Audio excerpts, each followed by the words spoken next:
Hi all, welcome to data talks. Recently ഞാൻ ചെയ്തൊരു video ആണ് സെയിൽസ് ഫോഴ്സിനെ കുറിച്ച്, അതായത് സെയിൽസ് ഫോഴ്സിലെ കരിയേഴ്സിനെ കുറിച്ച്, അങ്ങനെയുള്ള കാര്യങ്ങളൊക്കെ കുറിച്ചൊക്കെ ഒരു വീഡിയോ ചെയ്തിരുന്നു. അപ്പോൾ നെക്സ്റ്റ് വീഡിയോ ആയിട്ട് നമ്മളിന്ന് വന്നിരിക്കുന്നത് സെയിൽസ് ഫോഴ്സിൽ ആക്ച്വലി വർക്ക് ചെയ്യുന്ന ഒരുപാട് ഇയേഴ്സ് എക്സ്പീരിയൻസ് ഉള്ള ഇതിനെക്കുറിച്ച് കൂടുതലായിട്ട് പറഞ്ഞുതരാൻ പറ്റുന്ന ഒരാളുമായിട്ടാണ്. സെയിൽസ് ഫോഴ്സ് കരിയറിൽ തന്നെ വർക്ക് ചെയ്യുന്ന ഒരാളാണ് സന്ദീപ്. അപ്പോൾ സന്ദീപുമായിട്ടുള്ള ഒരു പോഡ്കാസ്റ്റ് സെഷനാണ് നമ്മൾ ഇനി കാണാൻ പോകുന്നത്.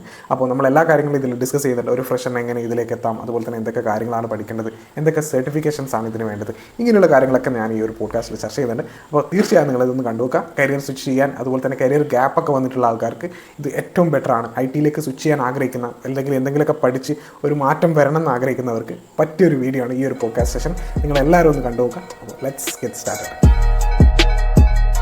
ഡെവലപ്പറെ തന്നെ നമുക്ക് കിട്ടി. അപ്പോൾ let's welcome Sandeep as a Salesforce functional consultant to the show. Thank you, Jan. നമുക്ക് ഒരുപാട് കാര്യങ്ങൾ സന്ദീപിൽ നിന്ന് തന്നെ അറിയാൻ പറ്റും. അതായത് ഈ ഒരു കരിയറിൽ എങ്ങനെയൊക്കെ എത്തിപ്പെടാം, അതുപോലെ തന്നെ എന്തൊക്കെയാണ് ഇതിന്റെ എന്താ പറയുക ബെനിഫിറ്റ്സ്, അല്ലെങ്കിൽ ഏതൊക്കെ ടൈപ്പ് ബാക്ക്ഗ്രൗണ്ട് ഉള്ളവർക്കാണ് ഇതിലേക്ക് എത്തിപ്പെടാൻ പറ്റുക, ഇതിന് നല്ല സ്കോപ്പ് ഉണ്ടോ, ഇങ്ങനെയുള്ള കാര്യങ്ങളൊക്കെ നമുക്ക് സന്ദീപിൽ നിന്ന് ചോദിച്ചറിയാം. അപ്പോൾ സന്ദീപിനോട് ആദ്യം എനിക്ക് ചോദിക്കാനുള്ളത്, എങ്ങനെയാണ് ഈ ഒരു സെയിൽസ് ഫോഴ്സിലേക്ക് എത്തിപ്പെട്ടത്, അതുപോലെ തന്നെ പഠിച്ചതും അങ്ങനെയുള്ള ബാക്ക്ഗ്രൗണ്ടും കാര്യങ്ങളൊക്കെ എങ്ങനെയായിരുന്നു? ആ ഒരു ഇൻട്രൊഡക്ഷൻ നമുക്ക് തരാൻ പറ്റും. Okay, Jan. First all thank you so much ഇങ്ങനെ ഒരു ഓപ്പർച്യൂണിറ്റിക്ക്. പിന്നെ എൻ്റെ സെയിൽസ് ഫോഴ്സ് ജേർണി ശരിക്കും സ്റ്റാർട്ട് ചെയ്യുന്നത് ഞാൻ മൈൻഡ് ട്രീയിൽ വർക്ക് ചെയ്യുമ്പോഴാണ്. ഞാൻ മൈൻഡ് ട്രീയിൽ ഒരു 5 years വർക്ക് ചെയ്തിരുന്നു. അപ്പോൾ അവിടെ ഞാനൊരു ഫുൾ സ്റ്റാക്ക് എഞ്ചിനീയറായിട്ടാണ് വർക്ക് ചെയ്തത്. സോ ഫുൾ സ്റ്റാക്ക് എന്ന് പറയുമ്പോൾ തന്നെ അറിയാം, നമുക്ക് കുറേ ഡൊമൈൻസ് ഉണ്ടാവും, ഒരു പൂളാണ്. അപ്പോൾ അതിൽ ഞാൻ ഉപയോഗിച്ചിരുന്ന ഒരു ടൂളാണ് ബേസിക്കലി റെമഡി ഫോഴ്സ് എന്ന് പറയുന്ന സെയിൽസ് ഫോഴ്സിൻ്റെ ഒരു ടൂൾ. അപ്പോൾ അതാണ് എൻ്റെ സെയിൽസ് ഫോഴ്സ് ഫസ്റ്റ് ഞാൻ സെയിൽസ് ഫോഴ്സിനെ കുറിച്ച് അറിയുന്നതും അതിനെക്കുറിച്ച് ഡീറ്റെയിൽ ആയിട്ട് പഠിക്കാൻ തീരുമാനിക്കുന്നതും. പിന്നെ എനിക്ക് it's been I think around 5-6 years back ഒരു സമയം. അപ്പം അവിടെ വർക്ക് ചെയ്തുകൊണ്ടിരിക്കുമ്പം അതുപോലെ തന്നെ എനിക്കൊരു നൈബർ ഉണ്ടായിരുന്നു. പുള്ളി സെയിൽസ് ഫോഴ്സിൽ തന്നെയാണ് വർക്ക് ചെയ്യുന്നത്. അപ്പം ചേട്ടനാണ് ചേട്ടനാണ് ഇതുപോലെ സെയിൽസ് ഫോഴ്സ് പഠിക്കുക, സെയിൽസ് ഫോഴ്സ് നല്ല കരിയർ ഓപ്ഷനാണ്. കാരണം ഞാൻ ഫുൾ സ്റ്റാക്ക് വർക്ക് ചെയ്യുമ്പോൾ കുഴപ്പമെന്ന് പറഞ്ഞാൽ കുറേ ഡൊമൈൻസ് ഉണ്ടാവും, പക്ഷേ നമ്മൾ ഏതെങ്കിലും ഒരു ഡൊമൈനിൽ അത് ഡീപ്പ് ഡൈവ് ചെയ്യാനുള്ള ചാൻസ് ഉണ്ടാവില്ല അവിടെ. അപ്പം ഇതിൽ ഏതെങ്കിലും ഒരെണ്ണം എനിക്ക് ചൂസ് ചെയ്യണം. അവിടെ ഒരുപാട് കാര്യം നമ്മൾ ചെയ്യുന്നുണ്ട്. നമുക്ക് നെറ്റ്വർക്കിംഗ് ഉണ്ടായിരുന്നു, സെർവർ മാനേജ്മെന്റ് ഉണ്ടായിരുന്നു, അതുപോലെ ഒരുപാട് വെബ് ഡെവലപ്മെന്റിലുള്ള ഫുൾ സ്റ്റാക്ക് പോലെയല്ല അല്ലേ? വെബ് ഡെവലപ്മെന്റ് ഈ ഫുൾ സ്റ്റാക്ക് എല്ലാ ഇതുണ്ട്. നമുക്ക് മോസ്റ്റ്ലി സെർവർ മാനേജ്മെന്റ് സൈഡിലായിരുന്നു അവിടെ ചെയ്തുകൊണ്ടിരുന്നത്. അപ്പോൾ അവിടെ നമുക്ക് ഡേറ്റാബേസ് മാനേജ്മെന്റ്, സെർവർ മാനേജ്മെന്റ്, നമുക്ക് ഇ കൊമേഴ്സ് സൈറ്റ് ഉണ്ടായിരുന്നു, വെബ്സൈറ്റ് മാനേജ്മെന്റ്, അങ്ങനെ കുറേ പരിപാടികൾ ഉണ്ടായിരുന്നു. അപ്പോൾ അതിനകത്ത് ഈ ടിക്കറ്റിന്റെ ഹാൻഡ്ലിങ്ങും കാര്യങ്ങളും ഒക്കെ ചെയ്തുകൊണ്ടിരുന്നു നമ്മൾ. അതുപോലെ നമ്മുടെ കസ്റ്റമേഴ്സ് മോസ്റ്റ്ലി യൂസ് ചെയ്തുകൊണ്ടിരുന്നതും ഈ റെമഡി ഫോഴ്സ് എന്ന് പറയുന്ന ടൂളായിരുന്നു. അപ്പോൾ അവിടെ എങ്ങനെയാണെന്ന് വെച്ചാൽ നമുക്ക് അവരുടെ ഇപ്പം മൈൻഡ് ട്രീക്ക് അവരുടെ സ്വന്തമായിട്ടുള്ള ടൂൾസ് ഉണ്ട്. അപ്പോൾ അതുമായിട്ട് സെയിൽസ് ഫോഴ്സിനെ ഇന്റഗ്രേറ്റ് ചെയ്തിട്ട് അങ്ങനെയായിരുന്നു അവർ ചെയ്തുകൊണ്ടിരുന്നത് നോർമലി. സോ അവിടെ നിന്നാണ് ഞാൻ സെയിൽസ് ഫോഴ്സ് അപ്പം ഒരുപാട് ഡൊമൈൻസ് ഉണ്ടായിരുന്നതിൽ കൂടുതൽ എനിക്ക് ഏറ്റവും ഇൻട്രസ്റ്റിംഗ് ആയിട്ട് തോന്നിയതും എനിക്ക് കുറച്ച് എളുപ്പമായിട്ട് തോന്നിയതും ബേസിക്കലി സെയിൽസ് ഫോഴ്സ് തന്നെയാണ്. അപ്പൊ ഞാൻ ഒരു സെയിൽസ് ഫോഴ്സ് തന്നെ കുറച്ച് പഠിക്കാൻ സർവീസ് നൗ ഉണ്ട്, ടിക്കറ്റിംഗ് ടൂളാണ്. അവർക്കുണ്ട്. അപ്പം ബേസിക്കലി സെയിൽസ് ഫോഴ്സ് അങ്ങനെയാണ് എനിക്ക് ഇൻട്രൊഡ്യൂസ്ഡ് ആയത്. അപ്പോൾ എനിക്ക് കുറച്ച് കൂടുതലായിട്ട് അതിനോട് പഠിക്കണമെന്ന് തോന്നി. പിന്നെ ഒബ്വിയസ്ലി ഒരുപാട് പേര് എന്നോട് ചോദിക്കുന്ന പോലെ തന്നെ ഒരുപാട് എനിക്ക് കോൾസ് വരുന്നുണ്ട്. അതായത് സെയിൽസ് ഫോഴ്സിന്റെ ഒരു മെയിൻ അട്രാക്ഷൻ, ഒരുപാട് പേര് സെയിൽസ് ഫോഴ്സിൽ വരാനുള്ള കാരണം കോഡ്ലെസ് അഥവാ നോ കോഡ് ലെസ് കോഡ് എന്ന് പറയുന്ന ഒരു കാരണം. No code or less code, അതാണ് ശരിക്കും സെയിൽസ് ഫോഴ്സിന്റെ സ്ലോഗൻ തന്നെ. അവർ അങ്ങനെയാണ് സെറ്റ് ചെയ്തിരിക്കുന്നത്. എത്രത്തോളം കോഡിങ് കുറച്ച് കൊണ്ടുവരാമോ അവരങ്ങനെ ശ്രമിച്ചുകൊണ്ടിരിക്കുകയാണ്. അതിന്റെ ഒരു ഇതാണ്. അപ്പോൾ ബേസിക്കലി സെയിൽസ് ഫോഴ്സ് ഒരു കംപ്ലീറ്റ് എക്കോസിസ്റ്റം ആണ്. ഇപ്പം നമ്മൾ സെയിൽസ് ഫോഴ്സിലേക്ക് കയറി കഴിഞ്ഞാൽ നമ്മുടെ ഇൻട്രസ്റ്റ് അനുസരിച്ച് നമുക്ക് റോള് ചൂസ് ചെയ്യാൻ പറ്റും. ഇപ്പോൾ സെയിൽസ് ഫോഴ്സിൽ തന്നെ ഇപ്പോൾ അഡ്മിനിസ്ട്രേഷൻ റോൾ ഉണ്ട്, അതുപോലെ തന്നെ ഇപ്പം ബിസിനസ് അനലിസ്റ്റ് ഉണ്ട്, ഓക്കെ, അല്ലെങ്കിൽ നമുക്ക് സെയിൽസ് ഫോഴ്സ് കൺസൾട്ടന്റ് ഉണ്ട്. ഈ റോളൊക്കെ ഞാൻ പറഞ്ഞ ഈ റോൾസിനൊക്കെ നമുക്ക് എന്താ പറയുന്നത് കോഡിംഗ് നോളജ് 0 ആണ്. നമുക്ക് ഒന്നും ചെയ്യേണ്ട. കോഡിംഗ് എന്ന് പറയുന്ന സാധനം നമ്മൾ യൂസ് ചെയ്യുന്നില്ല. ഒരു കോഡിംഗ് നമ്മൾ ഉപയോഗിക്കാതെയാണ് ഈ എൻ്റയർ പ്രോസസ് നമ്മൾ ചെയ്യുന്നത്. അപ്പം സെയിൽസ് ഫോഴ്സിലോട്ട് ഒരു സ്റ്റാർട്ടിംഗ് എന്ന് പറയുന്ന ഒരു ഫേസ് ആണ് അഡ്മിൻ എന്ന് പറയുന്നത്. ഈവൻ അഡ്മിന് പോലും നമ്മളൊരു സിംഗിൾ ലൈൻ ഓഫ് കോഡ് പോലും നമ്മൾ എഴുതുന്നില്ല. അപ്പം നമുക്കൊരു അഡ്മിനായിട്ട് ജോയിൻ ചെയ്യാം, അവിടെ വർക്ക് ചെയ്യാം. ഈവൻ തോ നമ്മൾ ഏതൊരു പൊസിഷനിലാണെങ്കിലും നമുക്ക് അവിടെ നിന്നും ഏതൊരു ഈ പറഞ്ഞ തന്നെ മറ്റേതൊരു പ്ലാറ്റ്ഫോമിലേക്കും അല്ലെങ്കിൽ വേറെ ഏതൊരു റോളിലേക്കും നമുക്ക് സ്വിച്ച് ചെയ്യാനുള്ള ഒരു ഓപ്പർച്യൂണിറ്റിയും സെയിൽസ് ഫോഴ്സിനകത്തുണ്ട്. ഇപ്പം നമ്മൾ ചിലപ്പോൾ കയറി കഴിയുമ്പോഴായിരിക്കും നമുക്ക് തോന്നുന്നത് ഓക്കെ എനിക്കിത് പോരാ. അപ്പോൾ എൻ്റെ അവസ്ഥ എങ്ങനെയാണ്, ഞാൻ കയറി ഞാനൊരു 3 years സെയിൽസ് ഫോഴ്സ് അഡ്മിനായിട്ട് മാത്രം വർക്ക് ചെയ്തു. അപ്പം പിന്നെ അപ്പം നോക്കിയപ്പോഴേക്കും എനിക്ക് തോന്നി ഇത് പോരാ, കുറച്ചുകൂടെ പഠിക്കാം, കുറച്ചുകൂടെ നമുക്ക് ഡെവലപ്മെന്റിലോട്ട് ഒന്ന് നോക്കാം, എങ്ങനെ ഉണ്ടെന്ന് ശ്രമിക്കാം. അപ്പം സെയിൽസ് ഫോഴ്സിന് നമുക്ക് പഠിക്കാൻ സെയിൽസ് ഫോഴ്സിന് സ്വന്തം പ്ലാറ്റ്ഫോംസും കാര്യങ്ങളൊക്കെ ഉണ്ട്. അങ്ങനെ ഞാൻ സെയിൽസ് ഫോഴ്സ് ഡെവലപ്മെന്റിലോട്ട് പഠിച്ചു. അങ്ങനെ സ്വിച്ച് ചെയ്യാം. അപ്പം നമ്മുടെ ഇഷ്ടമാണ്. നമുക്കിപ്പം സെയിൽസ് ഫോഴ്സ് പ്രോഗ്രാമിംഗ് ഇഷ്ടമുള്ള ഒരാൾക്ക് ഈ പറയുന്ന പോലെ ടെസ്റ്റിങ്ങോ അല്ലെങ്കിൽ ഡെവലപ്മെന്റോ അങ്ങനെ കോർ പ്രോഗ്രാമിംഗ് മേഖലയിലോട്ട് പോകാം. ഇതെല്ലാം നിങ്ങൾക്ക് സെയിൽസ് ഫോഴ്സ് ഈ പറയുന്ന സെയിൽസ് ഫോഴ്സിൽ വർക്ക് ചെയ്യണം. പക്ഷെ നിങ്ങൾക്ക് കോഡിംഗ് തീരെ താല്പര്യമില്ലെങ്കിൽ ഞാൻ പറഞ്ഞ പോലെ അഡ്മിനോ അല്ലെങ്കിൽ കൺസൾട്ടന്റോ അങ്ങനത്തുള്ള മേഖലയിലോട്ട് നിങ്ങൾക്ക് പോകാം. ഡിസൈനിങ് ഇഷ്ടമുള്ളവർക്ക് ഡിസൈനിങ്ങിലേക്ക് പോകാം. അപ്പം ഇതിനകത്ത് ഞാൻ പറഞ്ഞു ഇതൊരു കംപ്ലീറ്റ് എക്കോസിസ്റ്റം ആണ്. അപ്പൊ ഇതിൽ നമ്മുടെ ഇൻട്രസ്റ്റ് അനുസരിച്ച് ഓക്കെ. Yes yes designing. എല്ലാം ഉണ്ട്. നമുക്ക് ഡിസൈനിങ് ഉണ്ട്, ടെസ്റ്റിംഗ് ഉണ്ട്, അഡ്മിൻ ഉണ്ട്, ഈവൻ നെറ്റ്വർക്കിംഗ് ഉണ്ട് നമുക്ക്. ഓക്കെ, സെക്യൂരിറ്റി മാനേജ്മെന്റ് അതുണ്ട്. അങ്ങനെ ഒരുപാട് ഒരുപാട് റോൾസ് ഉണ്ട് സെയിൽഫോഴ്സിനകത്ത്. ഓക്കെ. അപ്പം നമ്മുടെ നോളജും നമ്മുടെ ഇൻട്രസ്റ്റ് അനുസരിച്ച് നമുക്ക് എങ്ങോട്ട് വേണമെങ്കിലും സ്വിച്ച് ചെയ്യാൻ പറ്റും. അതാണ് എൻ്റെ ഒരു വലിയ ഗുണം. ഞാനിപ്പോൾ അഡ്മിനായിട്ട് കയറി നമുക്ക് അവിടെ നമ്മൾ സ്റ്റക്ക് ആവുന്നില്ല. സോ ഇത് ആഡ് ഓൺ ആണ് ശരിക്കും. ബേസിക്കലി ഈ അഡ്മിൻ എന്ന് പറയുന്നത് ഒരു ഫണ്ടമെന്റൽ ആണ്. ഓക്കെ, ഫണ്ടമെന്റൽസ് ആണ് ബേസിക്കലി. അപ്പം അത് നമ്മൾ പഠിച്ചു കഴിഞ്ഞാൽ നമുക്ക് എങ്ങോട്ട് വേണമെങ്കിലും സ്വിച്ച് ചെയ്യാം. ഓക്കെ. അതാണ് എൻ്റെ ഒരു ഗുണം. നമ്മളിപ്പോൾ അത് പഠിച്ചിട്ട് നമ്മൾ വെറുതെ നിൽക്കേണ്ട കാര്യമില്ല. ഇത് യൂസ് ചെയ്യാൻ അറിയുന്നതാണ് ഒരു എൻഡ് യൂസറെ പോലെ. ഇത് അതില് ആ ഒരു സിസ്റ്റം യൂസ് ചെയ്യാൻ അല്ല അല്ല അറിയുന്ന കൂടുതൽ അങ്ങനല്ല അങ്ങനല്ല. നമുക്ക് എൻഡ് യൂസർ എന്ന് പറയുമ്പോൾ എൻഡ് യൂസറിനെ നമ്മൾ മോസ്റ്റ്ലി ഹെൽപ്പ് ചെയ്യുക എന്നുള്ളതാണ് നമ്മൾ ഒരു അഡ്മിൻ എന്ന് പറയുമ്പോൾ. ഇപ്പോൾ ഉദാഹരണം പറഞ്ഞാൽ ഇപ്പോൾ ബേസിക്കലി സെയിൽഫോഴ്സ് സെയിൽസ് എക്സിക്യൂട്ടീവ് ആയിരിക്കും അല്ലേ എൻഡ് യൂസർ ആയിട്ട് മേ ബി എൻഡ് യൂസർ ആയിട്ട് വരുന്നത്. അത് നമ്മുടെ ബിസിനസിന്റെ സ്വഭാവം അനുസരിച്ച് മാറിക്കൊണ്ടിരിക്കും. നമുക്ക് ഏത് ഫീൽഡിൽ വേണമെങ്കിലും സെയിൽഫോഴ്സ് യൂസ് ചെയ്യാൻ പറ്റും. അപ്പോൾ ഒരു മെയിൻലി ഒരു സെയിൽസ് ആണ് നിങ്ങളുടെ മോട്ടീവെങ്കിൽ അതിനകത്ത് ഒരു സെയിൽസ് എക്സിക്യൂട്ടീവ് ആയിരിക്കും നിങ്ങളുടെ എൻഡ് യൂസർ എന്ന് പറയുന്നത്. അപ്പം അദ്ദേഹത്തിന്റെ ബിസിനസ് പ്രോസസ്സിൽ എത്രത്തോളം ഹെൽപ്പ് ചെയ്യാൻ പറ്റും, അദ്ദേഹത്തിന്റെ ജോലി എത്രത്തോളം കുറച്ച് കൊണ്ടുവരാൻ പറ്റും, അദ്ദേഹത്തിന്റെ പ്രൊഡക്ടിവിറ്റി എത്രത്തോളം കൂട്ടാം, അതാണ് ഒരു അഡ്മിന്റെ മെയിൻ മോട്ടോ എന്ന് പറയുന്നത്. അതിന് വേണ്ടിയിട്ടുള്ള ടാസ്കുകളായിരിക്കും അഡ്മിൻ ചെയ്യുന്നത് മോസ്റ്റ്ലി. അതുപോലെ user management, data management, security, access controls തുടങ്ങിയ എല്ലാ കാര്യങ്ങളും അഡ്മിന്റെ കൺട്രോളിലായിരിക്കും. വരുന്നുണ്ടല്ലേ? ഓക്കെ. അത്യാവശ്യം അഡ്മിൻ പഠിച്ചാൽ തന്നെ അത്യാവശ്യം കാര്യങ്ങൾ അതിൽ വരുന്നുണ്ട്. അഡ്മിൻ എന്ന് പറയുമ്പോൾ നമുക്ക് അതാണ് സെയിൽഫോഴ്സ് എന്താണെന്നും അതിനകത്ത് ഫീച്ചേഴ്സ് എന്തൊക്കെയാണെന്നും അത് എന്തൊക്കെയാണ് അഡ്മിന്റെ ലിമിറ്റേഷൻ എന്ന് തുടങ്ങിയ കുറേ കാര്യങ്ങൾ ഒരു ഓവറോൾ എല്ലാ ഐഡിയയും ഒരു അഡ്മിൻ ഉണ്ടാവണം. എങ്കിൽ മാത്രം ഒരു അഡ്മിനായിട്ട് നമുക്ക് വർക്ക് ചെയ്യാൻ പറ്റത്തുള്ളൂ. സോ എവിടെയാണ് അഡ്മിന്റെ ലിമിറ്റ് എന്ന് നമുക്ക് മനസ്സിലാക്കിയില്ലെങ്കിൽ നമുക്ക് എക്സ്പ്ലോർ ചെയ്യാൻ പറ്റത്തില്ല. പിന്നെ ഇതില് ഇപ്പൊ കമ്പനീസ് ഇത് ചൂസ് ചെയ്യുന്ന എന്തോ ഏതൊക്കെ ടൈപ്പ് ഓഫ് കമ്പനീസ് ആയിരിക്കും? ഒരു മിഡിൽ അല്ലെങ്കിൽ ലാർജ് സ്കെയിൽ കമ്പനീസ് ആണോ, അല്ലെങ്കിൽ എങ്ങനെയുള്ള കമ്പനീസിലേക്കാണ് ഇപ്പോൾ ഫ്രഷേഴ്സ് ഒക്കെ അപ്ലൈ ചെയ്യാൻ ശ്രമിക്കുമ്പോൾ എല്ലാ കമ്പനീസും ടൂൾ ഉണ്ടാവണമെന്നില്ലല്ലോ? അതിനെ ഞാൻ ഒരു കാര്യം പറയാം. മെയിൻലി ഇപ്പം സെയിൽഫോഴ്സ് എന്ന് പറയുന്നത് ഇപ്പം മെയിൻലി ഇപ്പം നമുക്ക് കണ്ടുവരുന്നത് ലാർജ് സ്കെയിൽ കമ്പനീസ് ആണ് ഇത് യൂസ് ചെയ്യുന്നത്. അതിന് ഒന്നാമത്തെ കാരണം എന്ന് വെച്ചാൽ ഇതിന്റെ പ്രൈസിംഗ് ആണ്. ഇപ്പം നമുക്ക് ഫ്രീ ആയിട്ടുള്ള CRM ടൂൾസ് അവൈലബിൾ ആണ്. അപ്പം ചെറിയൊരു കമ്പനി, ഒരു സ്റ്റാർട്ടപ്പ് ഒന്നും ഒരിക്കലും ഡയറക്ട്ലി സെയിൽഫോഴ്സിലേക്ക് കയറാൻ ശ്രമിക്കാറില്ല. കാരണം അവർക്ക് ഫ്രീ ആയിട്ട് CRM ടൂൾസ് അവൈലബിൾ ആണ്. പക്ഷേ ഒരു അത്യാവശ്യം എസ്റ്റാബ്ലിഷ്ഡ് ആയി കഴിഞ്ഞാൽ അവരെപ്പോഴും സെയിൽഫോഴ്സിലേക്ക് പോകും. കാരണം സെയിൽഫോഴ്സ് തന്നെയാണ് നമ്പർ 1. അവർക്കൊരു കോമ്പറ്റേറ്റർ ഇല്ല. ശരിക്കും പറഞ്ഞാൽ നമുക്ക് ഇപ്പം വിൻഡോസ് അല്ല മൈക്രോസോഫ്റ്റ് ഉള്ളൂ. മൈക്രോസോഫ്റ്റിന് ഡൈനാമിക്സ് എന്ന് പറയുന്ന CRM ടൂൾ ഉണ്ട്, ആമസോണിന് CRM ടൂൾ ഉണ്ട്, അങ്ങനെ ഒരുപാട് CRM ടൂൾസ് ഉണ്ട്, ഈവൻ ഫ്രീ ആയിട്ടുള്ളതുണ്ട്. പക്ഷെ ഇതൊന്നും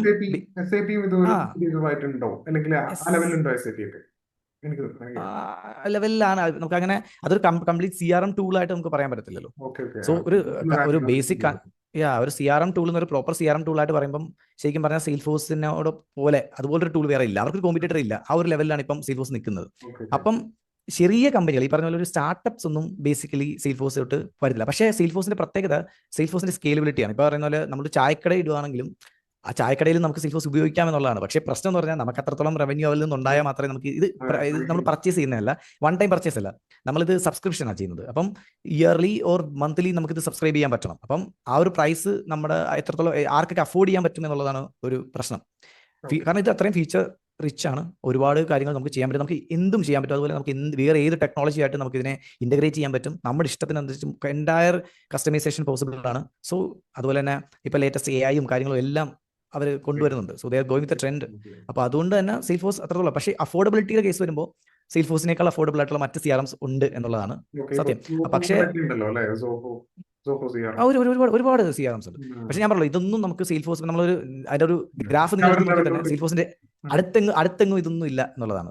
നമ്പർ 1 അവർ പറയുന്നത് വേൾഡ്സ് നമ്പർ 1 CRM എന്ന് പറയുന്നത് അവർ റിയലി മീൻ ചെയ്യുന്നുണ്ട്. ഞാൻ ക്യൂരിയസ് ആയിട്ട് എപ്പോഴും ഞാനൊരു 4 വർഷം മുമ്പ് കരിയർ സ്റ്റാർട്ട് ചെയ്യുന്നതിന് മുന്നേ ലിങ്ക്ഡിനിലേക്ക് ഒരുപാട് പേര് സെയിൽസ്ഫോഴ്സ് ഇസ് സ്റ്റിൽ ഫ്രീ എന്ന് പറഞ്ഞിട്ട് അതിന്റെ ട്രെയിൽ ഹെഡിന്റെ ഇവരുടെ ഒരു ലേണിംഗ് പ്ലാറ്റ്ഫോം ഉണ്ടല്ലോ ട്രെയിൽ ഹെഡിന്റെ, അതിന്റെ ലിങ്കും കാര്യങ്ങളൊക്കെ അതിനെക്കുറിച്ച് എപ്പോഴും വീഡിയോയും അതുപോലെ തന്നെ പോസ്റ്റ് ഒക്കെ ചെയ്യുന്ന ആൾക്കാരെ കാണാറുണ്ട്. അപ്പൊ ഞാൻ ഒരു ക്യൂരിയോസിറ്റി ഇതെന്താണ് ആക്ച്വലി സംഭവം. പിന്നെ ഞാൻ ഈ ഒരു സൈഡിലേക്ക് മാറി, അനലിറ്റിക്സിന്റെ സൈഡിലേക്ക് പിന്നെ അങ്ങനെ ഫോക്കസ് ആയി. അപ്പോൾ ഇപ്പോഴാണ് കൂടുതലും എനിക്ക് തോന്നുന്നത് ഈ ഒരു ടൈമിലും നല്ല എന്താ പറയാ ഒരു റെലവൻസി ഉണ്ട് സെയിൽസ്ഫോഴ്സ് ഡെവലപ്പർ ആയിട്ടും അങ്ങനെയുള്ളത്. കാരണം ഒരുപാട് ആൾക്കാർ ഇതിന്റെ പിന്നിൽ ഇല്ല എന്നുള്ളതാണ് ഞാൻ മനസ്സിലാക്കിയ വേറൊരു കാര്യം. അതിനെക്കുറിച്ച് എങ്ങനെയാണ്? അതെ. അപ്പം ഞാൻ അതിനെക്കുറിച്ച് പറയുകയാണെങ്കിൽ ശരിക്കും ഞാൻ ഈ പറഞ്ഞ കോസ്റ്റ് എന്ന് പറയുന്നത് ബേസിക്കലി സെയിൽഫോഴ്സ് വാങ്ങുന്നത്, അത് എൻഡ് യൂസറിന്റെ കാര്യമാണ് പറഞ്ഞത്. ആസ് എ ഡെവലപ്പർ അല്ലെങ്കിൽ ഒരു അഡ്മിൻ നിങ്ങൾ സെയിൽഫോഴ്സ് പഠിക്കാൻ ആഗ്രഹിക്കുകയാണെങ്കിൽ നിങ്ങൾക്ക് ഇത് 0 മണി, അതായത് ₹1 ഒരു ഇൻവെസ്റ്റ്മെന്റ് ഇല്ലാതെ നമുക്ക് പഠിക്കാൻ പറ്റും. ഇപ്പോൾ അത് നമ്മളൊരു റിയൽ പ്രൊജക്ടിന്റെ ഒരു പ്രൊഡക്ഷൻ ഓർക്കുണ്ടല്ലോ, എക്സാക്ട്ലി അതിനകത്തുള്ള എല്ലാ കാര്യങ്ങളും നമുക്കൊരു ഡെവലപ്പർ ഓർഗിനകത്ത് ചെയ്ത് പഠിക്കാൻ പറ്റും, ഹാൻഡ്സ് ഓൺ ചെയ്യാൻ പറ്റും. ഇതൊരു വലിയ കാര്യമാണ്. ഇപ്പോൾ നമ്മൾ AWS കൺസോളൊക്കെ എടുത്തു കഴിഞ്ഞാൽ AWS കൺസോളിനൊക്കെ നമ്മൾ പൈസ കൊടുക്കണം. അതായത് പ്രോപ്പർട്ടി നോർമലി അത് റെൻഡർ ചെയ്യണമെങ്കിൽ തന്നെ പൈസ വേണം, അതിലൂടെ എന്തെങ്കിലും ആപ്ലിക്കേഷൻ ഇൻസ്റ്റാൾ ചെയ്യണമെങ്കിൽ പ്രത്യേകം പൈസ കൊടുക്കണം. സോ നിങ്ങൾ കാശ് മുടക്കി വേണം പഠിക്കാൻ. സെയിൽഫോഴ്സ് കംപ്ലീറ്റ്ലി ഇതേപോലെ ഞാൻ 1 മന്ത് മാത്രമേ അവരുടെ ഒരു നമുക്ക് ഇത് അങ്ങനൊന്നുമില്ല. ഇത് ലൈഫ് ലോങ് നമുക്ക് ഫ്രീ ആണ്. അതുപോലെ ഇതിനകത്ത് നമുക്ക് എന്തും ഇൻസ്റ്റാൾ ചെയ്യാം, നമുക്ക് എന്ത് വേണമെങ്കിലും ചെയ്യാം, നമുക്ക് ഏത് രീതിയിൽ കസ്റ്റമൈസ് ചെയ്യാം, എവറിത്തിങ് ഇസ് ഫ്രീ. അതുപോലെ ഇതിന് നേരത്തെ പറഞ്ഞ ട്രെയിൽ ഹെഡ് എന്ന് പറയുന്ന പ്ലാറ്റ്ഫോം ഉണ്ട്. ഈ ട്രെയിൽ ഹെഡ് തന്നെയാണ് ഇതിന്റെ ഏറ്റവും വലിയൊരു പ്ലസ് പോയിന്റ് എന്ന് പറയുന്നത്. അതെന്താ വെച്ചാൽ ട്രെയിൽ ഹെഡ് ഒരു ലേണിംഗ് പ്ലാറ്റ്ഫോമാണ്. നമുക്ക് അവിടെ നമുക്ക് അക്കൗണ്ട് എടുക്കാൻ ജസ്റ്റ് ഒരു ജിമെയിൽ മാത്രം മതി. നമുക്ക് വേറൊന്നും അവർ ചോദിക്കുന്നില്ല. ജസ്റ്റ് ഒരു ജിമെയിൽ ഉണ്ടോ, നിങ്ങൾക്ക് ലോഗിൻ ചെയ്യാം. നിങ്ങൾക്ക് ഒരു പ്രൊഡക്ഷൻ ഓർഗ്, അതായത് റിയൽ ടൈം ബിസിനസ് നടക്കുന്ന ഒരു ഓർഗ് എങ്ങനെ ഇരിക്കും എക്സാക്ട്ലി അതിൻ്റെ റിപ്ലിക്ക് നിങ്ങൾക്ക് കിട്ടും. അതിൽ എന്തൊക്കെ ചെയ്യാൻ പറ്റുമോ അതൊക്കെ ഇവിടെ നമുക്ക് ചെയ്ത് നമുക്ക് സ്വന്തമായിട്ട് എല്ലാ കാര്യങ്ങളും ചെയ്ത് നോക്കി പഠിക്കാൻ പറ്റും. ചില ടെക്നോളജിക്ക് ഒരു ലെവലിന് അപ്പുറത്തോട്ട് നമുക്ക് പഠിക്കാൻ ഹാൻഡ്സ് ഓൺ ചെയ്യാൻ പറ്റില്ല. ഈ പറഞ്ഞ പോലെ നമുക്കത് പ്രൊഡക്ഷൻ സാധനം കിട്ടില്ല. ഈ പ്രശ്നം ഇവിടെ ഇല്ല. കമ്പനിയിലേക്ക് ജോയിൻ ചെയ്തിട്ട് വേണം നമുക്കത് കിട്ടാനായിട്ട്. ഇവിടെ അങ്ങനത്തെ ഇപ്പം സെയിൽഫോഴ്സ് എന്ന് പറഞ്ഞാൽ കംപ്ലീറ്റ് ഫ്രീ ആണ്. ഫ്രീ എന്ന് പറഞ്ഞാൽ ഞാൻ പറഞ്ഞത് ഉപയോഗിക്കുന്നവർക്കല്ല ഞാൻ പറയുന്നത്, പഠിക്കുന്നവർക്കും അതിൽ വർക്ക് ചെയ്യാനും ഒക്കെ കംപ്ലീറ്റ്ലി സെയിൽഫോഴ്സ് ഫ്രീ ആണ്. അപ്പോൾ അതുകൊണ്ട് തന്നെയാണ് ഇപ്പോൾ നമ്മൾ നോക്കിക്കഴിഞ്ഞാൽ സെയിൽഫോഴ്സ് ഇപ്പോൾ ആളുകൾക്ക് പെട്ടെന്ന് സെയിൽഫോഴ്സിലൂടെ സ്വിച്ച് ചെയ്യാനുള്ളൊരു മെയിൻ റീസൺ, മറ്റൊരു റീസൺ ബേസിക്കലി ഇത് തന്നെയാണ്.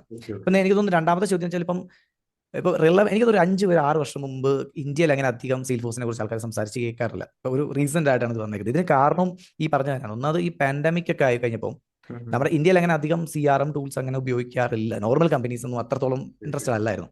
പാൻഡമിക് വന്നപ്പോഴാണ് നമ്മുടെ ബിസിനസ് ഒക്കെ ഡൗൺ ആയത്. സോ സിംപ്ലി പറഞ്ഞാൽ സെയിൽഫോഴ്സ് എന്ന് പറയുന്നത് നമ്മുടെ ബിസിനസ്സിനെ എൻഹാൻസ് ചെയ്യാനുള്ള ഒരു ടൂളാണ്. നമ്മുടെ ബിസിനസ് ഏത് ബിസിനസ് ആയിക്കോട്ടെ അതിനെ നർച്ചർ ചെയ്യുക എന്നുള്ളതാണ് സെയിൽഫോഴ്സിന്റെ പരിപാടി.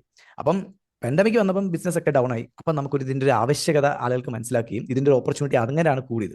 ആ സമയത്ത് കൂടുതൽ ആൾക്കാർ, അതുപോലെ തന്നെ ഒരുപാട് പേര് ഇൻസെക്യൂർഡ് ആയി നിൽക്കുന്ന ആൾക്കാരുണ്ടായിരുന്നു. അത് ജോലി പോയി, ഇനി വേറെ ജോലി കിട്ടുമോ. അപ്പോൾ ആ സമയത്ത് പെട്ടെന്ന് നമുക്ക് പഠിച്ചെടുക്കാൻ പറ്റുന്ന ഒരു ടെക്നോളജി. അപ്പോഴും സെയിൽഫോഴ്സ് വരാൻ തന്നെ കാരണം ഈ പറഞ്ഞ പോലെ കോഡിംഗ് ഇല്ലാതെ നമുക്ക് ഈസിലി സ്വിച്ച് ചെയ്യാൻ പറ്റുന്ന ഒരു ടെക്നോളജിയാണ്. അപ്പോൾ ഇതൊക്കെ കൊണ്ടാണ് എനിക്ക് ഒരു പാൻഡമിക്കിന് ശേഷം ഒരു ഭയങ്കരമായിട്ടുള്ള ആൾക്കാർ, അതിന് മുമ്പൊന്നും അത്രത്തോളം ആൾക്കാരൊന്നും ഇതിനെക്കുറിച്ച് ഡിസ്കസ് ചെയ്യാറില്ല, എത്രത്തോളം ഒന്നുമില്ല. ഈവൻ ഇപ്പം തന്നെ നമ്മൾ സെയിൽഫോഴ്സ് ചുമ്മാ സെർച്ച് ചെയ്ത് ഒരുപാട് സെയിൽഫോഴ്സ് യൂട്യൂബ് ചാനൽസും അതുപോലെ ഒരുപാട് സോഴ്സസ് അവൈലബിൾ ആണ്. ഒരു 5 വർഷത്തെ മുമ്പ് ഇങ്ങനെ ആയിരുന്നില്ല കേസ്. ഞാനൊക്കെ സെയിൽഫോഴ്സ് പഠിക്കുമ്പോൾ വളരെ കുറച്ച് ചാനൽസ് ആയിരുന്നു. അതും ഇംഗ്ലീഷ് ചാനൽസ് ആയിരുന്നു കൂടുതലും. ഇന്ത്യയിലൊന്നും അങ്ങനെ ചാനൽസ് ഒന്നും ഉണ്ടായില്ല. ഈവൻ ഇപ്പോൾ പോലും മലയാളത്തിലാകപ്പാട് ഞാൻ മാത്രമേ ചെയ്യുന്നുള്ളൂ. എനിക്കറിയില്ല എന്താണ്, പക്ഷേ ആരും അങ്ങനെ ചാനൽ ചെയ്യാറില്ല. സോ സെയിൽഫോഴ്സിലോട്ട് ഇപ്പോഴാണ് ഒരു ബൂമിംഗ് ആണ്. സെയിൽഫോഴ്സ് ഇപ്പോഴാണ് ഒരു ബൂമിങ്ങിലോട്ട് പോയിക്കൊണ്ടിരിക്കുന്നത്. സോ അപ്പോൾ ഒരു ഫ്രഷർ ആയിട്ടുള്ള ഒരാൾക്ക് അല്ലെങ്കിൽ വേറെ ഏതെങ്കിലും ജോബ് സ്വിച്ച് ചെയ്യാൻ നോക്കുന്ന ഒരാൾക്ക് എങ്ങനെയായിരിക്കും സെയിൽഫോഴ്സ് പഠിക്കാൻ വേണ്ടിയിട്ട് നിങ്ങൾ എന്താ പറയാ ഒരു ഗൈഡൻസ് കൊടുക്കുക? എങ്ങനെ പഠിക്കണം, അല്ലെങ്കിൽ ഏതൊക്കെ സർട്ടിഫിക്കേഷൻസ് വേണം, അതുപോലെ തന്നെ എങ്ങനെ കമ്പനിയിൽ ജോബിന് അപ്ലൈ ചെയ്യാം, ഇന്റർവ്യൂ കാര്യങ്ങൾ, അതിനെ കുറിച്ചൊക്കെ ഒന്ന് എക്സ്പ്ലെയിൻ ചെയ്യണം. യെസ്, എനിക്ക് ഒരുപാട് എൻക്വയറീസ് വരാറുണ്ട് ഇതേ ക്വസ്റ്റ്യൻ തന്നെ. ഒത്തിരി പേര് ചോദിക്കാറുണ്ട്. അപ്പോൾ നമ്മൾ ആദ്യം സെയിൽഫോഴ്സിന്റെ ഗുണം ഞാൻ നേരത്തെ പറഞ്ഞാൽ സെയിൽഫോഴ്സിൽ ഒരു ലേണിംഗ് പ്ലാറ്റ്ഫോം ഉണ്ട്. സെയിൽഫോഴ്സിന്റെ സ്വന്തം പ്ലാറ്റ്ഫോമാണ്. അപ്പോൾ ഞാനൊരു കാര്യം പഠിച്ചിട്ട് ഞാൻ ഇത്രയും പഠിച്ചു, ഇത്ര എനിക്ക് അറിവുണ്ട് എന്ന് എനിക്ക് മറ്റൊരാളോട് പറഞ്ഞു കൊടുക്കാൻ എനിക്ക് വേറെ ഒരു എന്താ പറയുന്നത് വേറൊരാളുടെ സർട്ടിഫിക്കറ്റോ എനിക്കൊരു ഇന്റർവ്യൂ പോലും ആവശ്യമില്ല. സംഭവം എന്ന് പറഞ്ഞാൽ സെയിൽഫോഴ്സിനകത്ത് നമുക്ക് ഈ ട്രെയിൽ ഹെഡ് എന്ന് പറയുന്ന നമ്മളൊരു ലേണിംഗ് പ്ലാറ്റ്ഫോം ഉണ്ട്. അവിടെ നമുക്ക് കാര്യങ്ങളൊക്കെ പഠിക്കാം. അപ്പോൾ അവിടെ മോഡ്യൂൾസ് ആയിട്ടായിരിക്കും നമുക്ക് ഓരോ കൺസെപ്റ്റിനെ കുറിച്ചും അവർ ഡിഫറെൻറ്റ് മോഡ്യൂൾസും പാത്തും ഒക്കെ അതിൽ കൊടുത്തിട്ടുണ്ട്. അപ്പോൾ നമ്മളൊരു മോഡ്യൂൾ കംപ്ലീറ്റ് ചെയ്ത് കഴിയുമ്പോൾ അതിൻ്റെ എൻഡിൽ അവർ നമുക്കൊരു എക്സസൈസ് തരും, ഒരു ഹാൻഡ്സ് ഓൺ ചലഞ്ച്. ഒരു ചലഞ്ചാണത്. നമ്മൾ ആ ചലഞ്ച് ചെയ്ത് കഴിഞ്ഞാൽ നമുക്ക് പോയിന്റ്സ് കിട്ടും. അപ്പോൾ ഒരു 500 പോയിന്റ്സ് ആയി വരണം. അപ്പം നമ്മൾ വൺസ് അത് ചെയ്ത് ഇതൊരു ഗെയിം കളിക്കുന്ന പോലെ നമ്മൾ കാണുന്നു, പഠിക്കുന്നു, ഇത് നമ്മൾ സ്വന്തമായിട്ട് ചെയ്ത് നോക്കുന്നു.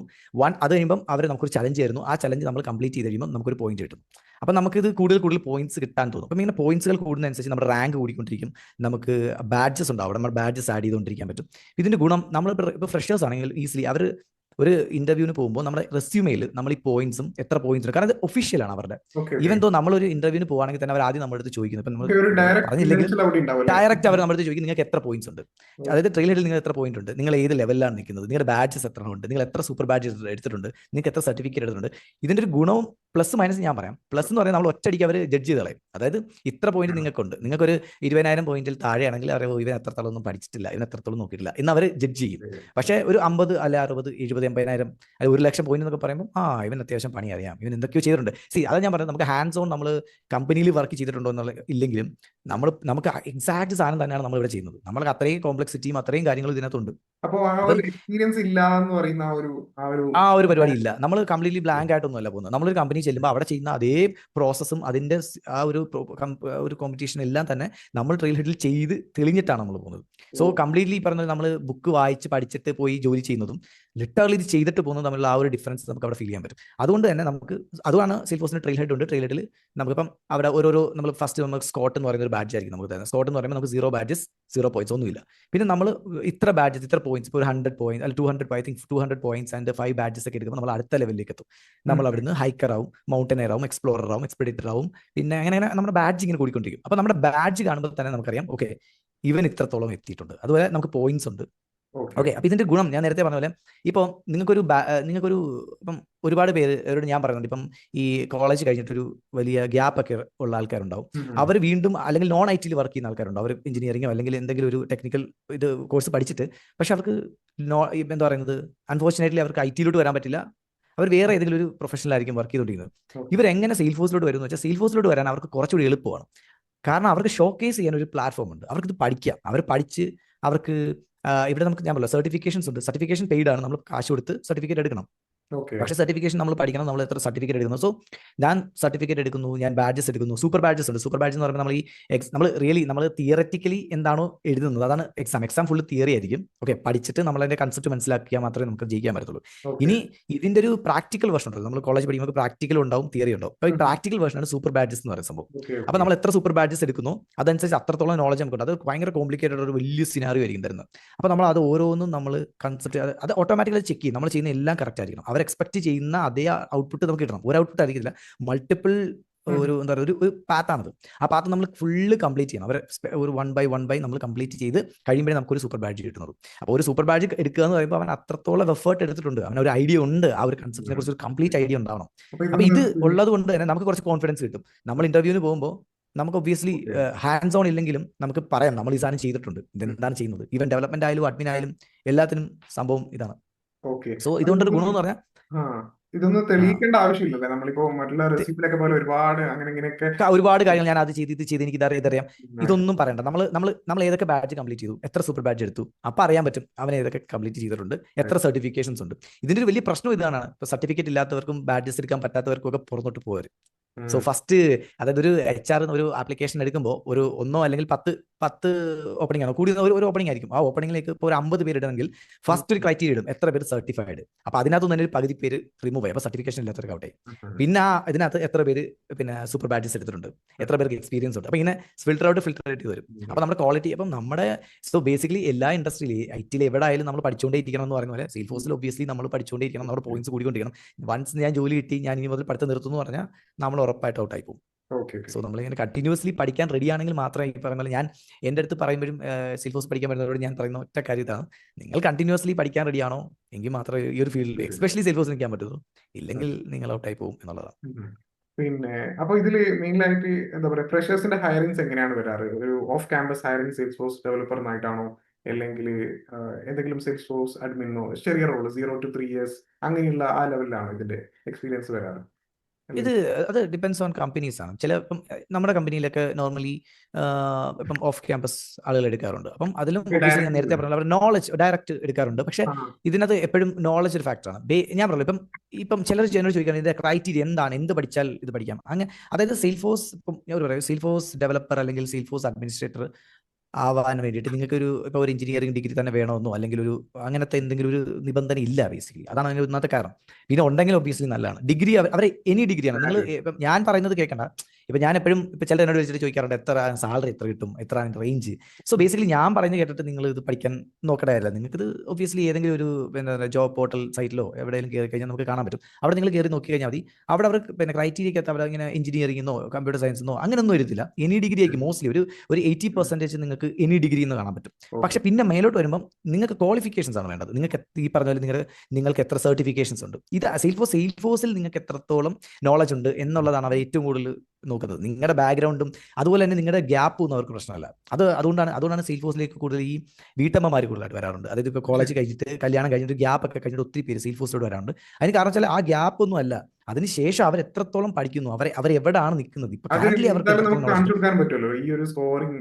അതാണ് പറഞ്ഞത്, നമുക്ക് ഇത് കാണിക്കാൻ പറ്റും, ഇത് പ്രൂഫ് ആണ്. അതാണ് ഞാൻ പറഞ്ഞത്, ഞാൻ ചുമ്മാ പറയാനില്ല, എനിക്കിതുണ്ട്, അപ്പൊ നമുക്ക് കാണിച്ചു കൊടുക്കാൻ പറ്റും, എനിക്ക് ഇത്രയും സ്കോർ ഉണ്ട്, ഞാൻ ഇത്ര നോളജ്, ഇത്രത്തോളം പോയിന്റ്സ് ഉണ്ട്, ഇത്ര പാത്ത് ഞാൻ കംപ്ലീറ്റ് ചെയ്തിട്ടുണ്ട്, അതിനകത്ത് എല്ലാം കാണാൻ പറ്റും. ഞാൻ ഏതൊക്കെ ടോപ്പിക്സ് ആണ് കവർ ചെയ്തിട്ട്, ഓരോ ടോപ്പിക്സിൽ എനിക്ക് എത്രത്തോളം പോയിന്റ്സ് കിട്ടിയിട്ടുണ്ട്, അപ്പൊ ഏതൊക്കെയാണ് എന്റെ വീക്ക്നെസ്, ഏതൊക്കെയാണ് എന്റെ പോസിറ്റീവ്. സോ അവരൊന്ന് റെഫർ ചെയ്ത് കഴിഞ്ഞാൽ അവർക്ക് നമ്മളെ കുറിച്ചൊരു ഏകദേശം ഐഡിയ കിട്ടും.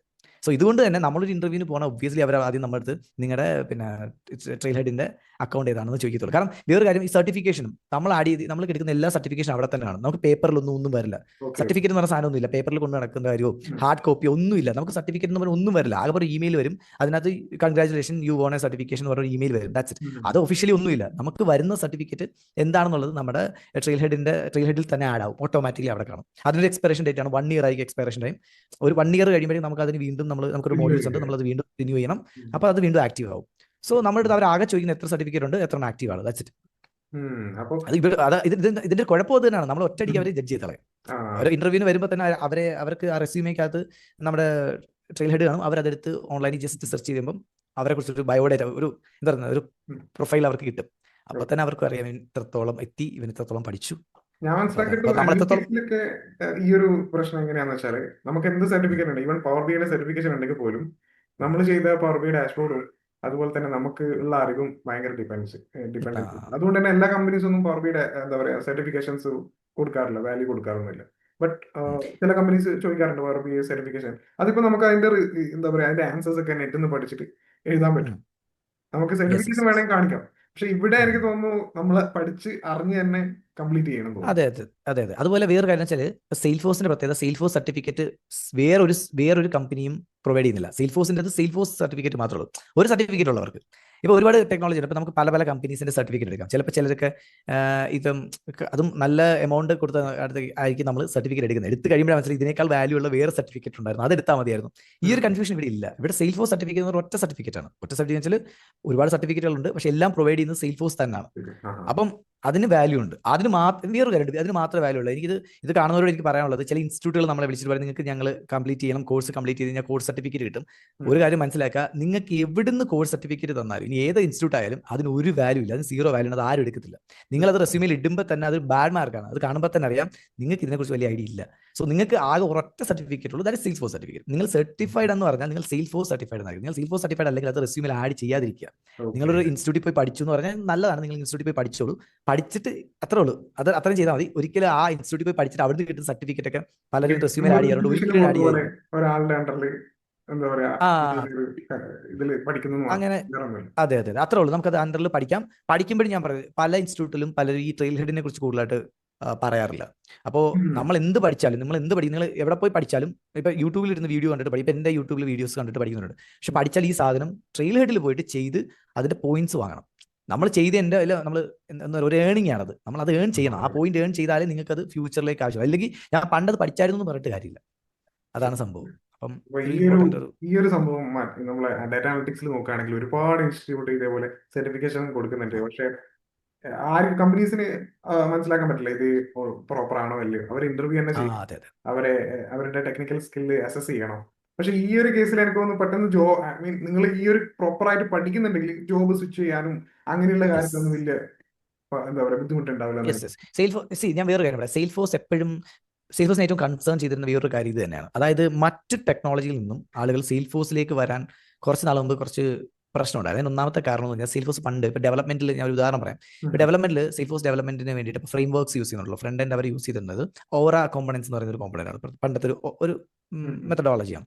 അപ്പം ഇത് ഒരു കമ്പനി സെയിൽഫോഴ്സിന് വേണ്ടി ചെയ്തു കൊടുത്തിരുന്ന ഒരു സംഭവമാണ് ഓറാസ്. അപ്പോൾ ഈ ഓറയുടെ പ്രശ്നം എന്ന് പറഞ്ഞാൽ, ഓറ കോമ്പണന്റ് നിങ്ങൾ പഠിക്കണമെങ്കിൽ ഓറയുടെ കോമ്പണന്റ് ക്രിയേഷനോ അതിൻ്റെതായിട്ടുള്ള കോഡിങ് കാര്യങ്ങളുണ്ട്, അത് വേറെ എങ്ങനെ നിങ്ങൾക്ക് ഉപയോഗിക്കാനൊന്നും പറ്റില്ല. അപ്പോൾ ഉള്ള പ്രശ്നം എന്ന് വെച്ചാൽ, ഇപ്പം ഞാൻ സെയിൽഫോഴ്സിലേക്ക് വന്നു കഴിഞ്ഞാൽ ചിലർക്കൊരു ഇൻസെക്യൂരിറ്റി ഉണ്ടാവും. കുറച്ച് നാൾ കഴിഞ്ഞ് എനിക്കൊന്ന് സ്വിച്ച് ചെയ്യണം, എനിക്ക് വേറൊരു ഡൊമൈൻ ചൂസ് ചെയ്യണമെങ്കിൽ പറ്റില്ല. കാരണം ഞാൻ ഇവിടെ ചെയ്തുകൊണ്ടിരിക്കുന്നതെല്ലാം ഈ ഓറ ബേസ്ഡ് കാര്യങ്ങളാണ്. ഇത് വേറൊരു പ്രൊഫൈലിലോ വേറൊരു ഫ്രെയിം വർക്കോ വേറൊന്നും നമുക്ക് ഉപയോഗിക്കാൻ പറ്റത്തില്ല. ഇതുകൊണ്ടുള്ള കുഴപ്പം പറ്റുന്നത് വെച്ചാൽ, ഇപ്പം എക്സ്പീരിയൻസ്ഡ് ആയിട്ടുള്ള ഒരു ഡെവലപ്പേഴ്സ് അല്ലെങ്കിൽ ആളുകൾ, ഇപ്പം എക്സ്പീരിയൻസ്ഡ് ആയിട്ടുള്ളവർ സെയിൽഫോഴ്സിലേക്ക് വരാൻ ഒന്ന് മടിക്കും. അവരൊരു 2 പ്രാവശ്യം ആലോചിക്കും. ഫോർ എക്സാമ്പിൾ, ഇപ്പം ഒരു 5 വർഷം ജാവാസ്ക്രിപ്റ്റിൽ വർക്ക് ചെയ്തുകൊണ്ടിരിക്കുന്ന ഒരു ജാവ ഡെവലപ്പർ അല്ലെങ്കിൽ ജാവാസ്ക്രിപ്റ്റ് ഡെവലപ്പർ, അല്ലെങ്കിൽ ഒരു HTML ഫ്രണ്ട് എൻഡിൽ വർക്ക് ചെയ്യുന്ന HTML CSS ഒക്കെ വർക്ക് ചെയ്തുകൊണ്ടിരിക്കുന്ന ഒരാൾ സെയിൽഫോഴ്സിലോട് വരണമെങ്കിൽ ഒന്ന് ആലോചിക്കും. കാരണം ഇതൊന്നും അവിടെ ഉപയോഗിക്കുന്നില്ല. കംപ്ലീറ്റ്ലി വേറൊരു സാധനമാണ്. അപ്പം ഇത്രയും വർഷത്തെ എക്സ്പീരിയൻസ് വെറുതെ ഇവൻ ഇവിടെ വരുമ്പം ഇവനേക്കാളും പിന്നെ എന്താ പറയുക എക്സ്പീരിയൻസ് കുറഞ്ഞുള്ള ആളുടെ അണ്ടറിൽ വർക്ക് ചെയ്യേണ്ടി വരും. കാരണം ഫ്രം ദ സ്ക്രാച്ച് ആണ് അവർ സ്റ്റാർട്ട് ചെയ്യുന്നത്. ഇപ്പം ഇതുകൊണ്ട് ഒരുപാട് പേര് സെയിൽസ്ഫോഴ്സിലേക്ക് വരാൻ പറ്റാണ്ടായി. അതുകൊണ്ട് തന്നെയാണ് എനിക്ക് തോന്നുന്നു കുറച്ച് നാളത്തേക്ക് ഒരു 2015 വരെയൊക്കെ അത്രത്തോളം അല്ല ഈവൻ പുറത്തും സെയിൽസ്ഫോഴ്സിലേക്ക് അധികം ആൾക്കാർ അങ്ങനെ എന്താ പറയുന്നത് സെയിൽസ്ഫോഴ്സിലേക്ക് വരണം എന്ന് വിചാരിച്ച് വരുന്നവരല്ലാണ്ട് ഒരു സ്വിച്ച് അതിന് അത്ര ഈസി അല്ലായിരുന്നു. സെയിൽസ്ഫോഴ്സിലേക്കും സെയിൽസ്ഫോഴ്സിൽ നിന്നും സ്വിച്ച് ഈസി അല്ലായിരുന്നു. പക്ഷേ ഇത് സെയിൽസ്ഫോഴ്സിന് മനസ്സിലാക്കിയത് കൊണ്ട് അവരുടെ സ്ട്രാറ്റജിയാണ് ബേസിക്കലി അവർ 2015 കഴിഞ്ഞപ്പോൾ അവർ പുതിയൊരു ഫ്രെയിം വർക്ക് ഇൻട്രൊഡ്യൂസ് ചെയ്തു. That is lightning web component എന്ന് പറയുന്ന സാധനം. ഇതിന്റെ പ്രത്യേകത ഇത് ഡെവലപ്മെന്റ് ആണ് ബേസിക്കലി. ഇപ്പോൾ അതിന് 3 പാർട്ടുണ്ട്: front end, back end, controller. അങ്ങനെ 3 ഓപ്ഷൻ ഉണ്ട്. ഇതിൽ ഫ്രണ്ട് എൻഡ് അവർ ചെയ്യുന്നത് CSS, HTML, CSS ഇത് വെച്ചിട്ടാണ്. അതുപോലെ തന്നെ ഇതിന്റെ കൺട്രോളറായിട്ട് ഉപയോഗിക്കുന്നത് ജാവാസ്ക്രിപ്റ്റ് ആണ്. അതുപോലെ തന്നെ ബാക്ക് എൻഡിൽ SOQലും SOSലും അപെക്സും അത് ഇവരുടെ സാധനമാണ്. അപ്പോൾ ഇത് നോക്കുമ്പോൾ തന്നെ അറിയാം ഇതിൽ മെയിൻലി യൂസ് ചെയ്യുന്നതെല്ലാം തന്നെ ജനറിക് ലാംഗ്വേജ് ആണ്. അതുകൊണ്ട് തന്നെ ആളുകൾക്ക് കുറച്ചുകൂടെ സെക്യൂരിറ്റി ഫീൽ ചെയ്തു. സോ ജാവാസ്ക്രിപ്റ്റ് ഡെവലപ്പർ ഒരു 5 വർഷം നിങ്ങളൊരു വെബ് ഡിസൈനറായിട്ട് വർക്ക് ചെയ്ത് നിങ്ങൾക്ക് സെയിൽസ്ഫോഴ്സിലോട്ട് വന്നിട്ട് സെയിൽസ്ഫോഴ്സ് ഡെവലപ്പറായിട്ട് വർക്ക് ചെയ്യാം, അല്ലെങ്കിൽ സെയിൽസ്ഫോഴ്സ് ഡിസൈനറായിട്ട് വർക്ക് ചെയ്യാം. നിങ്ങൾക്ക് ഇഷ്ടമില്ലെങ്കിൽ നിങ്ങൾക്ക് you can easily switch back. അപ്പോൾ ഈ ഒരു ലിബർട്ടി വന്നു. അപ്പോൾ ഇത് തന്നെയാണ് സെയിൽസ്ഫോഴ്സ് അവരെ ഉദ്ദേശിച്ചത്. ഇതുകൊണ്ട് തന്നെയാണ് ആൾക്ക് എനിക്ക് തോന്നുന്നു റീസെന്റ് ആളുകൾ ഇങ്ങോട്ട് വരാനുള്ളൊരു കാരണം ഇവർ ജനറിക് ആണ് ഇപ്പോൾ ഉപയോഗിക്കുന്നത്. അവിടെ നിങ്ങൾക്ക് HTML അറിയാവോ, നിങ്ങൾക്ക് HTML കോഡ് എഴുതാൻ അറിയാവോ, നിങ്ങൾക്ക് ജാവാസ്ക്രിപ്റ്റ് അറിയാവോ, മതി. നിങ്ങൾക്ക് സെയിൽസ്ഫോഴ്സിന്റെ അപെക്സോ കാര്യങ്ങളൊന്നും അറിയത്തില്ലെങ്കിൽ ഇറ്റ്സ് കംപ്ലീറ്റ്ലി ഫൈൻ. അത് നിങ്ങൾക്ക് ഈസിലി പഠിക്കാം. നിങ്ങൾക്ക് ജാവാസ്ക്രിപ്റ്റ് അറിയെങ്കിൽ നിങ്ങൾ ഒരു സെയിൽസ്ഫോഴ്സ് ഡെവലപ്പറായി. ഇതിന്റെ പ്രശ്നമുണ്ട്. അപ്പം 5 വർഷമായിട്ട് നിങ്ങൾ സെയിൽസ്ഫോഴ്സിൽ നിൽക്കുന്നവനും ഒരു 8 വർഷമായിട്ട് ജാവാസ്ക്രിപ്റ്റിൽ വർക്ക് ചെയ്തുകൊണ്ടിരുന്നവൻ വന്നു കഴിഞ്ഞാൽ നിങ്ങൾ ഉറപ്പായിട്ട് അവൻ റീപ്ലേസ് ചെയ്യും. കാരണം ജാവാസ്ക്രിപ്റ്റ് അറിയാവുന്നതിന് കുറച്ചുകൂടെ പവർ കൂടുതലായിരിക്കും. ബേസിക്കലി ഇതിന്റെ ഒരു ബേസ് ഒരു ഹാർട്ട് എന്ന് പറയുന്നത് ജാവാസ്ക്രിപ്റ്റ് എന്നാണ്. ജാവാസ്ക്രിപ്റ്റിന്റെ ബേസിലാണ് ഇത് വർക്ക് ചെയ്യുന്നത്. സോ ഇതിന്റെ കൺട്രോളറാണ് ചെയ്യുന്നത്. അപ്പോൾ ജാവാസ്ക്രിപ്റ്റ് അറിയാവുന്നത് ഈസിലി സെയിൽസ്ഫോഴ്സിൽ ചെയ്യാം. എനിക്ക് തോന്നുന്നു ഈ ഒരു സെക്ഷൻ വരുന്നത് ഒരു ഡെവലപ്പർ റോളിലാണ്. ഡെവലപ്പറിന്റെ റോളിന്റെ കാര്യമാണ്. യെസ്, ഡെവലപ്പറിന് മാത്രമേ ഈ ഒരു സിറ്റുവേഷൻ ഉള്ളൂ. അഡ്മിൻ എന്ന് പറയുമ്പോൾ കംപ്ലീറ്റ്ലി സെയിൽസ്ഫോഴ്സിന്റേതായിട്ടുള്ള ഇൻഫ്രാസ്ട്രക്ചറും അതിന്റെ കാര്യങ്ങളൊക്കെയാണ് നമ്മൾ ചെയ്യുന്നത്. സെയിൽസ്ഫോഴ്സിനെ നമുക്ക് ബിസിനസ് അനലിസ്റ്റും ഈ പറയുന്ന പോലെ സെയിൽസ്ഫോഴ്സ് അഡ്മിന്റെ അടുത്തൊരു എക്സ്റ്റൻഷൻ ആണ് അഡ്മിൻ. അതായത് ബേസിക്കലി കസ്റ്റമർ നമ്മളോട് ഇന്ന സാധനം വേണം, ഇന്ന ഫംഗ്ഷനാലിറ്റി വേണം, അങ്ങനെയൊന്നും അല്ലെങ്കിൽ പറയില്ല. അവരുടെ റിക്വയർമെന്റ് എന്താണെന്ന് പറയുള്ളൂ. ഇത് മനസ്സിലാക്കി സെയിൽസ്ഫോഴ്സിൽ ആർക്ക് ഇത് ചെയ്യാൻ പറ്റും, എങ്ങനെ ഇത് ചെയ്യാൻ പറ്റും, എത്രത്തോളം എസ്റ്റിമേഷൻ വേണ്ടി വരും, അതായത് ഒരു അഡ്മിന്റെ കയ്യിൽ നിൽക്കുന്ന ഒരു കാര്യമാണോ, അതല്ല ഡെവലപ്പറിനെ ഇൻവോൾവ് ചെയ്യിക്കേണ്ടി വരും. ഇത്തരം കാര്യങ്ങൾ ഒരു ബ്രിഡ്ജിങ് ആണ് ശരിക്കും പറയാം കസ്റ്റമർ. കാരണം നമ്മുടെ കസ്റ്റമർ എന്ന് പറയുന്നത് മോസ്റ്റ്ലി കസ്റ്റമർ അത്ര ടെക്കീസ് ആയിരിക്കില്ല. അവർക്ക് ടെക്നിക്കൽ നോളജ് ഒന്നും ഉണ്ടാവില്ല. അവർക്ക് റിക്വയർമെന്റ്സ് ആയിരിക്കും ഉണ്ടാവുന്നത്. അവർക്ക് അതായത് ഇന്ന സാധനം ചെയ്യുമ്പോൾ ഇന്നത് വരണം, ബട്ടൺ ക്ലിക്ക് ചെയ്യുമ്പോൾ ഇന്നത് വരണം, അല്ലെങ്കിൽ അവർക്ക് ഇമെയിൽ അയക്കണം, ഓട്ടോമാറ്റിക്കായിട്ട് ഇന്ന കാര്യങ്ങളൊക്കെ സംഭവിക്കണം. ഇതൊക്കെ അവരിങ്ങനെ പറഞ്ഞുകൊണ്ടേയിരിക്കും. ഓക്കെ, അപ്പം ഇതൊക്കെ നമ്മൾ എന്ത് ചെയ്യാൻ പറ്റും, എങ്ങനെ സെയിൽസ്ഫോഴ്സിന് ഇത് ബൈ ഡിഫോൾട്ട് കുറേ out of the box functionalities ഉണ്ട്. അതുകൊണ്ട് ഇതൊക്കെ ചെയ്യാൻ പറ്റുമോ? ഇനി അതല്ല അതിനെ നമുക്ക് ഡെവലപ്പ് ചെയ്തെടുക്കേണ്ടി വരുമോ? അപ്പം ഡെവലപ്പർ പാർട്ടോ. ഇനി അതല്ലെങ്കിൽ നമുക്ക് മറ്റ് തേർഡ് പാർട്ടി ആപ്ലിക്കേഷൻസ് ഉണ്ട് ഇഷ്ടം പോലെ. അപ്പോൾ അതുമായിട്ട് നമുക്ക് ഇന്റഗ്രേറ്റ് ചെയ്തിട്ട് ഇതിന് യൂസ് ചെയ്യാൻ പറ്റുമോ? അപ്പം ഇതെല്ലാം നമ്മൾ അത് മനസ്സിലാക്കുന്നതും അതൊരു ബ്രിഡ്ജായിട്ട് ആക്ട് ചെയ്യാന്ന് പറയുന്നതാണ് ബിബിയുടെ ഉദ്ദേശം. അപ്പം അങ്ങനെ പല ഇതിനൊന്നും ഈ പറഞ്ഞല്ലോ, ഇതൊന്നും നമുക്ക് കോഡിങ് ആവശ്യമില്ലാത്ത ഫീൽഡാണ്. നമുക്ക് കോഡിംഗ് ഒന്നും വേണ്ട. മെയിൻലി കോഡിംഗ് വരുന്നത് ടെസ്റ്റിംഗ്. ഡെവലപ്പേഴ്സാണ് മെയിൻലി കോഡിംഗ്. ഡെവലപ്പറിന് എന്തായാലും കോഡിംഗ് വേണം, അതില്ലാണ്ട് പറ്റില്ല. പിന്നെ ടെസ്റ്റേഴ്സ് ഉണ്ട്. ടെസ്റ്റേഴ്സ് ഇപ്പൊ തന്നെ എല്ലാം ഓട്ടോമേഷൻ ആണ് ഫുള്ളും. അപ്പൊ അങ്ങനെ അപ്പൊ അവിടെയും നമുക്ക് കോഡിങ്ങിന്റെ ആവശ്യമുണ്ട്. അത്ര ഡെവലപ്പറിന്റെ അത്രയും കോഡിങ് അറിയണ്ട, ജസ്റ്റ് കണ്ടാൽ മനസ്സിലായാൽ മതി നിങ്ങൾക്കൊരു സംഭവം. പിന്നെ കാലം മാറി. ഇപ്പം പണ്ടത്തെ പോലെ ഹാർഡ് കോഡിംഗ് ഒന്നും നിങ്ങൾ പഠിക്കാൻ അത്രത്തോളം സ്കില്ലൊന്നും ഉണ്ടാവണ്ട. ഇപ്പം സെയിൽസ്ഫോഴ്സ് തന്നെ AI ഉണ്ട്, നമുക്ക് സെയിൽസ്ഫോഴ്സ് ഏജൻസ് ഉണ്ട്, അല്ലെങ്കിൽ തന്നെ ChatGPT ഉണ്ട്. നമ്മൾ ബേസിക്കലി പണ്ടൊക്കെ ഒരു കോഡ് നമ്മൾ ലിറ്ററലി സിന്റാക്സ് ഉൾപ്പെടെ പഠിച്ച് ഇരിക്കണമെങ്കിൽ ഇപ്പൊ നമുക്ക് പ്രോംപ്റ്റ് ചെയ്യാൻ പറ്റും, ലോജിക്ക് മനസ്സിലാക്കുക. എന്നിട്ട് ആ കോഡ് ഓട്ടോമാറ്റിക്കലി നമുക്കിപ്പോൾ ഒരു ChatGPT ചോദിച്ചാൽ നമുക്കൊരു വലിയ കോഡ് കിട്ടും. ഈ കോഡിനെ എങ്ങനെ ഉപയോഗിക്കണം, എവിടെ ഇൻസ്റ്റാൾ ചെയ്യണം, എന്തൊക്കെ ചേഞ്ചസ് അതിനകത്ത് വരുത്തണം, ഇത് മാത്രം മനസ്സിലാക്കിയാൽ മതി. അല്ലാതെ എൻറ്റയർ സ്ക്രിപ്റ്റ് പഠിക്കുകയോ അതിന്റെ സിന്റാക്സ് ഒത്തിരിക്കുകയോ ആ പരിപാടിയൊക്കെ ആ സമയമൊക്കെ കഴിയും ബേസിക്കലി. സോ അതുകൊണ്ട് എനിക്കൊന്ന് കുറച്ചുകൂടി എളുപ്പമാണ് ഇപ്പം പണ്ടത്തെക്കാളും. ഇപ്പം കോഡിങ്ങിലും ഡെവലപ്മെന്റിലോട്ടൊക്കെ വരാൻ ഒരുപാട് എളുപ്പമാണ്. സെയിൽസ്ഫോഴ്സ് അതുപോലെ ഒരുപാട് കാര്യം ചെയ്തിട്ടുണ്ട്. ഇപ്പം ഞാൻ പറഞ്ഞല്ലോ, ഇപ്പൊ ഇതിന്റെ ഫ്രണ്ട് എൻഡ് ഞാൻ പറഞ്ഞു നമ്മൾ HTML വെച്ചിട്ടാണ് ചെയ്യുന്നത്.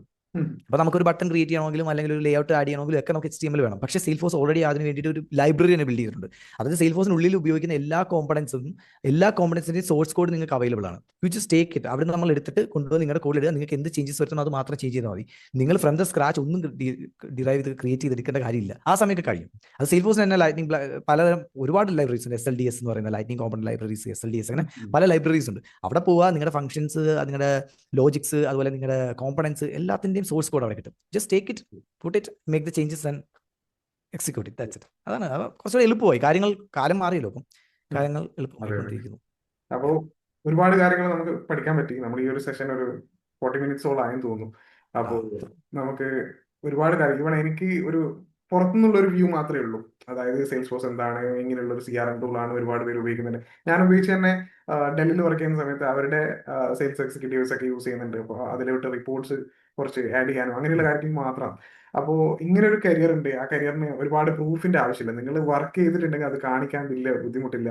ഈ പറഞ്ഞ പോലെ ഉം. അനലിറ്റിക്സിലെ പോലെ ഒരുപാട് റെസ്യൂമിൽ ഒരുപാട് കാര്യങ്ങൾ കാണിക്കേണ്ട ആവശ്യമില്ല. അതുപോലെ തന്നെ പഠിച്ചു കഴിഞ്ഞാൽ അതിനൊരു സ്കോപ്പ് ഉണ്ട്. ഏതൊരു Yes. എന്താ പറയാ, മറ്റുള്ള ഡൊമൈനിൽ വർക്ക് ചെയ്യുന്നവരാണെങ്കിൽ ഇതിലേക്ക് സ്വിച്ച് ചെയ്യാൻ പറ്റും. എങ്ങനെയായാലും പഠിക്കണം. അതിപ്പോ ഒരു ഫ്രഷർ ആണെങ്കിലും അല്ലെങ്കിൽ സ്വിച്ച് ചെയ്യുന്ന ആളാണെങ്കിലും കരിയർ ഗ്യാപ്പ് ഉള്ള ആളാണെങ്കിൽ. അപ്പൊ ഇങ്ങനെയുള്ള ഒരു കാര്യം വളരെയധികം എനിക്ക് ഇൻട്രസ്റ്റിംഗ് ആയി തോന്നി. കാരണം ഇങ്ങനെയുള്ള കോഴ്സോ അല്ലെങ്കിൽ അങ്ങനെയുള്ള ഒരു കരിയർ ഒരുപാട് അങ്ങനെ കണ്ടുവന്നില്ല. മറ്റുള്ളതൊക്കെ സർട്ടിഫിക്കേഷൻ എടുക്കുന്നു, പക്ഷെ അതുകൊണ്ടൊരു വാല്യൂ ഇല്ല. നിങ്ങൾക്ക് സ്കിൽ ഉണ്ടെങ്കിൽ മാത്രമേ നിങ്ങൾ എത്തിപ്പെടുന്നുള്ളൂ.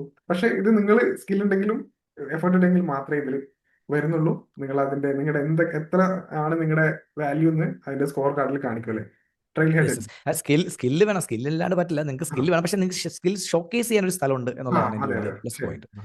അതാണ് എൻ്റെ കാര്യം. അപ്പോ we are very glad to be part of your conversation. So Yeah, me too. എല്ലാവർക്കും, നമ്മുടെ കമന്റിൽ എല്ലാവർക്കും ഈ ഒരു സെയിൽസ് ഫോഴ്സ് മലയാളം എന്ന ചാനൽ ചെക്കൗട്ട് ചെയ്യാം. ഈ ഒരു കരിയറിലേക്ക് പോകണമെന്ന് ആഗ്രഹിക്കുന്നവർക്ക് ഇതും ഒരു ബെറ്റർ ഓപ്ഷൻ ആയിരിക്കും. പഠിക്കുന്നവർക്ക് എന്തായാലും ഇവിടെയും ഒരു ബെസ്റ്റ് കരിയർ ഉണ്ട്. ലോ കോഡിംഗ് അല്ലെങ്കിൽ നോ കോഡ് അങ്ങനെയുള്ള കാര്യങ്ങൾ അന്വേഷിച്ച് വരുന്നവരാണെങ്കിൽ ഈ ഒരു കരിയറും ബെസ്റ്റ് ആയിരിക്കും. It's me signing off data talks bye junior. അതുപോലെ താങ്ക്സ് സന്ദീപ്.